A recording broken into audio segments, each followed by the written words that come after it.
문나이트의 본격적인 방영을 약 2주 앞두고 마블 공식 유튜브에는 부쩍 문나이트의 짧은 클립들이 공개되고 있는 것을 볼 수 있는데요. 가장 최근 공개된 클립에선 앞서 그 모습을 거의 볼 수 없었던 용병 마크 스펙터의 인격이 등장하는 것을 알 수 있었기 때문에 스티븐이 마크에게 그럼 내가 일종의 비밀 요원 같은 것이냐 라고 묻자 마크는 단순히 비밀 요원이라고 하기엔 조금 더 복잡하다 라고 하는 것이나 Am I like some sort of secret agent? It's a little more complicated than that.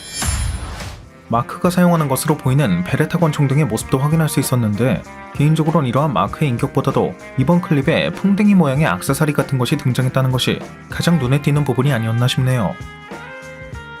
왜냐면 앞선 영상에서도 언급했듯이 이집트 신화에선 태양신 라의 운반자로 여겨져 부적 등의 상징물로 쓰였던 것이 바로 이 풍뎅이이고 풍뎅이는 앞선 예고편에도 등장했던 데다가 바로 직전 영상에서도 언급했듯이 이전 클립엔 이집트의 9신을 연상케 하는 조각물이 발견되어 이 가운데의 조각상이 이집트 신화 속 창조신 아툼이자 원작 코믹스에선 아툼의 다른 모습이라고 할 수 있는 태양신 라를 의미하는 것을 예상했기 때문 즉 문나이트에는 달의 신 콘슈뿐만이 아니라 아툼을 비롯한 다른 이집트의 신들도 다소 등장할 것이라고 예상하고 있는 상황이기 때문이죠.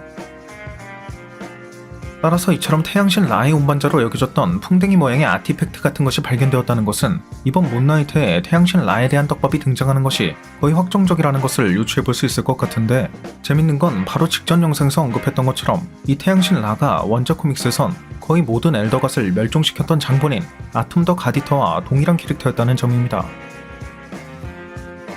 앞선 영상에서도 여러 번 언급했듯이 원작에선 수십억 년 전 지구가 탄생한 직후 지구의 생명력이 지각력을 갖게 되면서 스스로 태어난 것이 데미어지라는 존재였고 이 데미어지가 지구의 본질에 씨앗을 뿌려 탄생시킨 것이 크톤, 세트, 가이아로 대표되는 엘더갓이었는데 이후 시간이 흐르며 이 엘더갓들이 서로 권력을 얻기 위해 전쟁을 시작하자 가이아는 이를 막기 위해 데미어지와의 사이에서 새로운 신족이라고 할 수 있는 아툼을 낳았고 그 아툼이 대부분의 엘더갓들을 먹어치워 흡수해버리게 되면서 엘더갓은 앞서 언급한 크톤, 세트, 가이아를 제외하곤 대부분 멸종에 가까운 결말을 맞이하게 되죠.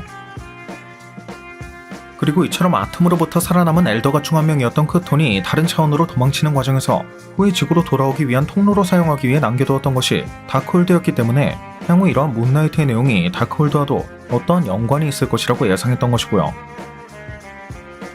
아무튼 엘더갓의 최후로 돌아가서 이처럼 대부분의 엘더갓을 흡수한 아툼은 그 막대한 에너지로 인해 본인 또한 데모고지라는 괴물 같은 형태로 변하게 되지만 이후 본인의 업을 다했다고 생각한 아툼은 스스로 태양과 하나가 되어 사라지게 되고 이후 이러한 아툼의 잔재로부터 탄생한 것이 제우스나 오딘처럼 스카이파더라고 불리는 지구의 신들이었는데 이 스카이파더들 중에는 결국 지구로 돌아와 아몬 라의 모습을 취하고 헬리오폴리탄 신들, 즉 이집트 신들의 기반을 마련한 아툼도 포함되어 있기 때문에 이 태양신 라는 엘더갓을 모두 처리한 아툼이 그 에너지를 태양에 흩뿌린 후 엘더갓의 후대신이라고 할 수 있는 스카이파더 형태로 재탄생한 모습이라고 할 수 있는 것, 한마디로 아툼과 라는 동일신이라고 볼 수 있는 것이죠. 이처럼 아툼이 재탄생한 형태라고 할 수 있는 라는 헬리오폴리스에 정착해 아마오넷을 배우자로 맞이했고 그렇게 다리신 콘슈와 같은 여러 자녀들도 두었는데 원작 코믹스에선 이러한 태양신 라와 다리신 콘슈가 인간 세상의 아바타를 통해 수천 년간 전쟁을 해왔고 이 아바타는 수천 년간 그 시대상에 맞춰 매번 다른 사람으로 바뀌었지만 거의 매번 콘슈의 아바타인 문나이트가 태양신의 아바타인 썬킹을 이겼다는 점을 미루어 본다면 이번 문나이트에도 이러한 썬킹과의 다툼이 마크 스펙터와 아서 헤로우의 다툼으로 그려지게 될 가능성도 고려해볼 수 있을 것 같네요.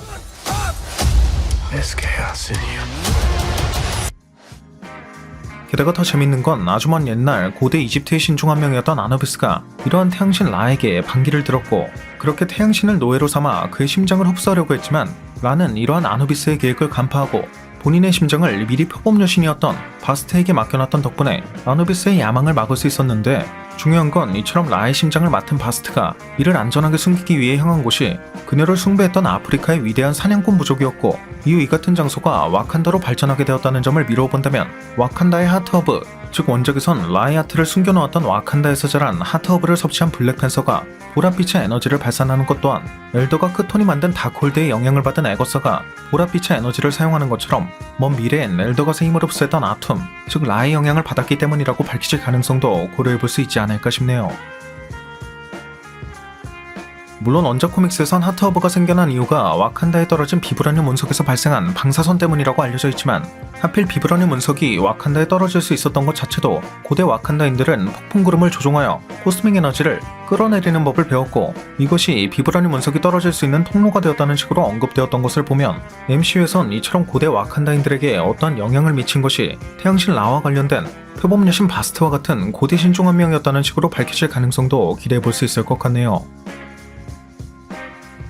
여담으로 이처럼 원작 코믹스에선 아누비스가 태양신을 배신했던 적이 있었고 예고편에도 문나이트가 아누비스의 아바타로 보이는 것과 싸우고 있던 것을 보면 콘슈와 라는 적대 관계가 아닌 것이고 오히려 아누비스와 적대 관계일 가능성도 고려해볼 수 있을 것 같고요.